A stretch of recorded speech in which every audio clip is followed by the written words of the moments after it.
बहुत ही अमेजिंग सी बात, George Polya कहते हैं, जॉर्ज पॉलिया एक व्यक्ति हैं, जैसे डेविड व्हीलर के बारे में मैंने आपको बताया था कि बहुत ज्यादा गणित जानने से ज्यादा जरूरी है कि बच्चे की जो थिंकिंग है वो मैथमेटाइज्ड हो।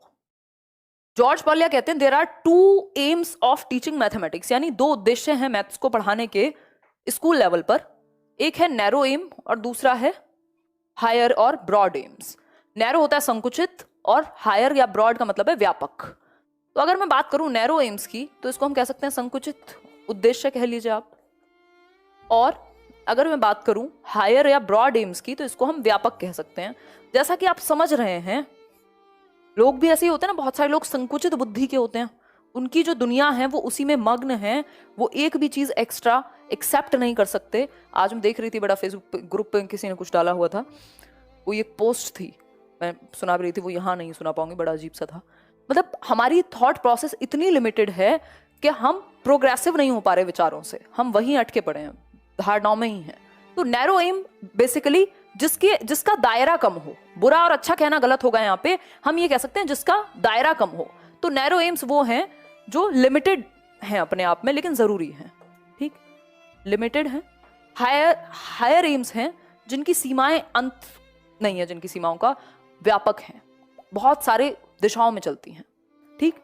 नैरो एम्स में क्या आएगा, नैरो एम्स में जस्ट आएगा बेसिक न्यूमरेसी आ जाए बच्चे को। न्यूमरेसी क्या है, बेसिक नंबर कॉन्सेप्ट्स उसके दिमाग में आ जाएं, जोड़ घटाना गुणा भाग ये सब सीख सके, यूज करके मैथ्स को रोजगार पा सके, ये है नैरो एम्स। ब्रॉड एम की बात करें तो इसका थॉट लेवल मैथमेटाइज्ड हो जाए, वो रिसर्च कर सके, कल वो रियल लाइफ में कहीं यूज कर सके, ये सारी बातें होती हैं ब्रॉड एम्स में। एक एक करके समझेंगे, कोई दिक्कत वाली बात नहीं है।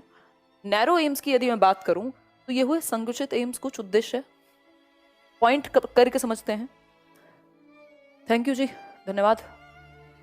और दीज एम्स, नैरो एम की बात कर रहे हैं अभी हम, ये वो एम है जो एम्फसाइज करते हैं, जो जोर डालते हैं कि हम एक इंडिविजुअल को एटलीस्ट एम्प्लॉयबल तो बना दें। भाई ज्ञान की बातें तो आप तब करेंगे ना जब पेट में कुछ होगा, तो एटलीस्ट एम्प्लॉयबल। वैसे तो हमारी पूरी एजुकेशन ही अगर हम देखें तो ज्यादातर उद्देश्य यही है कि एम्प्लॉय तो बन ही जाए हम, बेसिकली भूखे तो ना मरे, ठीक। These AIIMS emphasises on turning out employable adults, जो रोजगार पा सकें और सोशल और इकोनॉमिक डेवलपमेंट में, देश के सामाजिक और आर्थिक विकास में देश के अपनी भूमिका, अपना योगदान दे सके।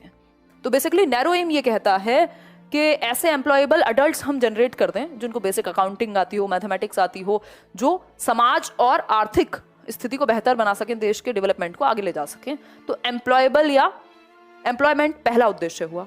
This is related to numerical operations. अब ये कैसे काम करेगा, ऑब्वियसली आपको न्यूमेरिकल ऑपरेशंस आने चाहिए, भाई जोड़ घटाना गुणा भाग, मेजरमेंट, फ्रैक्शन, परसेंटेज, क्योंकि इनकी डेली लाइफ में या ज्यादातर सब जगह पे रोजगारों में जरूरत पड़ेगी।